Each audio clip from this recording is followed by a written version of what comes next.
Shalom à tous, à Yehuda, à Ephraïm, dans le nom de Yahweh, l'Élohim d'Israël, pour toujours. Amen.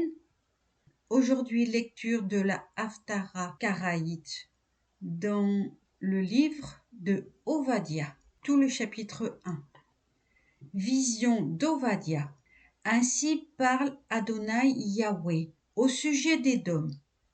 Nous avons entendu une annonce de la part de Yahweh. Un messager a été envoyé parmi les nations.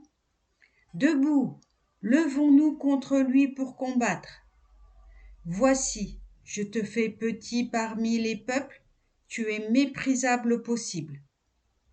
L'infaturation de ton cœur t'a égaré, ô toi qui habites les pentes des rochers, qui as établi ta demeure sur les hauteurs et qui dis en toi-même, qui pourrait me faire descendre à terre?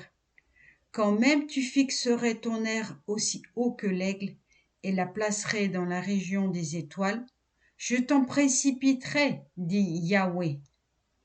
Si ce sont des voleurs qui viennent contre toi, des détrousseurs de nuit, comme tu seras éperdu, ne pilleront-ils pas tout ce qu'ils pourront?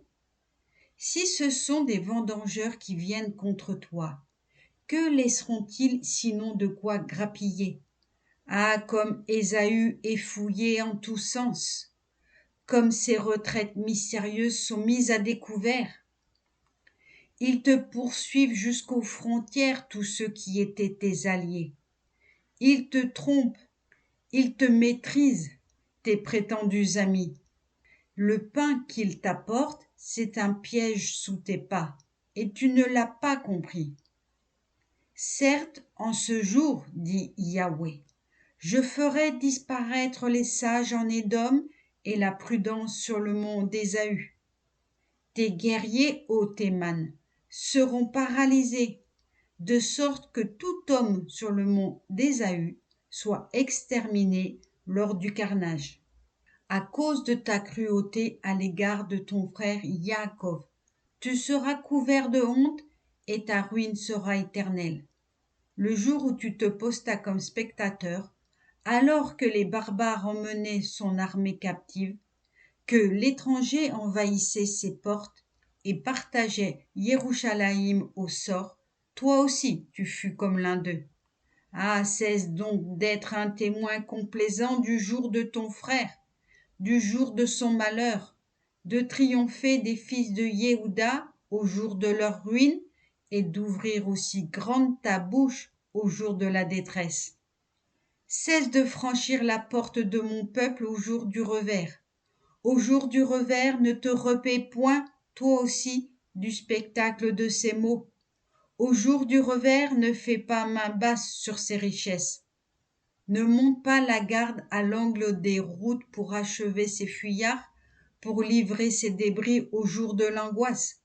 Quand approchera le jour de Yahweh pour toutes les nations, comme tu as fait, il te sera fait. Tes œuvres retomberont sur ta tête. Oui, comme vous avez bu sur ma montagne sainte, ainsi les nations boiront sans discontinuité. Elles boiront et en perdront la raison. Elles seront comme si elles n'avaient jamais été. Mais sur le mont Sion, un débris subsistera et sera une chose sainte, et la maison de Yaakov rentrera en possession de son patrimoine.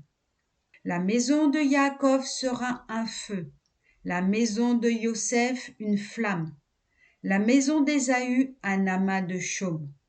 Ils le brûleront, ils le consumeront, et rien ne survivra de la maison d'Ésaü. C'est Yahweh qui le dit.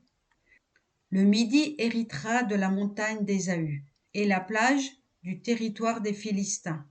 Ils reprendront la campagne d'Éphraïm et la campagne de Samarie, et Binyamin le pays de Galaad. Et les exilés de cette légion d'enfants d'Israël, répandus depuis Canaan jusqu'à Saréphat, et les exilés de Yerushalayim, répandus dans Sépharad, posséderont les villes du Midi.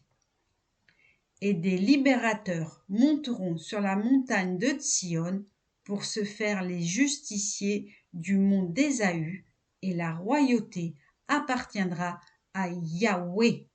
Amen. Alléluia. Shabbat Shalom.